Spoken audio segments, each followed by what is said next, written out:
आरक्षण के जनक छत्रपति साहू जी महाराज का जन्म दिवस है और इस जन्म दिवस के उपलक्ष्य में आरक्षण बचाओ संघर्ष समिति और उनके सहयोगी संगठनों ने बहुत ही बेहतरीन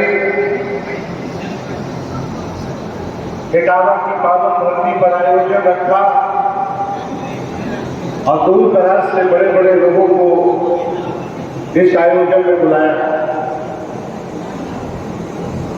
क्योंकि आपका संगठन है आरक्षण बचाओ संघर्ष समिति, तो आपकी ज्यादा जिम्मेदारी बन जाती है कि पहली बार भारत की 50% आबादी को आरक्षण देने वाले मसीहा को नमन और वंदन किया जाना चाहिए। और इन्होंने इस जिम्मेदारी को बखूबी निभाया है।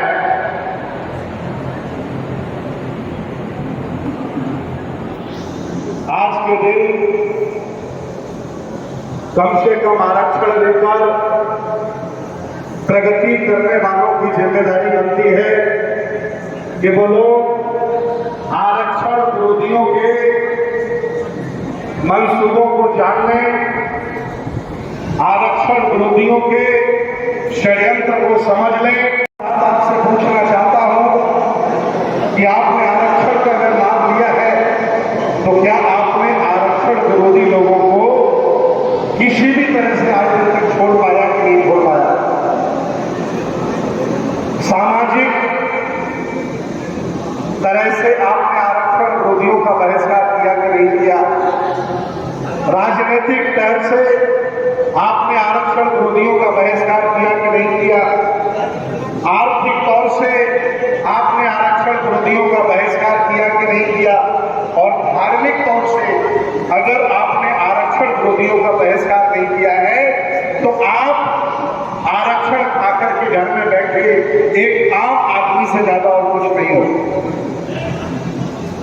आज इस विशेष अवसर पर मैं चाहता हूं कि आप संकल्प लें और जो आरक्षण विरोधी है भारत में, उनका टीका, उनका कलावा, उनकी नफरत, उनके फर्जी देवी देवता अगर आप घर में लगा करके बैठे हैं तो आप बाबा साहब के और छत्रपति साहू जी महाराज के नालायक बेटा है।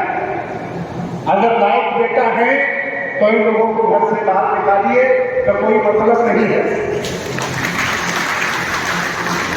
मैं आज इस काबा की धरती से एक विशेष निवेदन आपसे करने आया हूं कि हमारे मसीहा बाबा साहब ने हमें अलग अलग क्षेत्रों में बहुत कुछ दिया और मैं कई बड़ी बड़ी मंचों से ये बोला हूं, अगर बाबा साहब का संविधान न होता तो ये जालिम लोग मेरे बगल से जीवन उतरवा लेते, कहते कि सूत्रों को ये जीवन पहनने का अधिकार नहीं।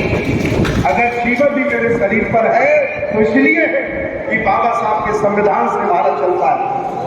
मैं आज आप लोगों से पूछना चाहता हूं कि आप लोगों ने अपने मसीहा बाबा साहब को कितना अमल में लाए, कितना उनके मार्ग पर आप चले। उन्होंने हमें सब कुछ दिया, अंत में उन्होंने नाले रूपी जातियों से निकालकर नाला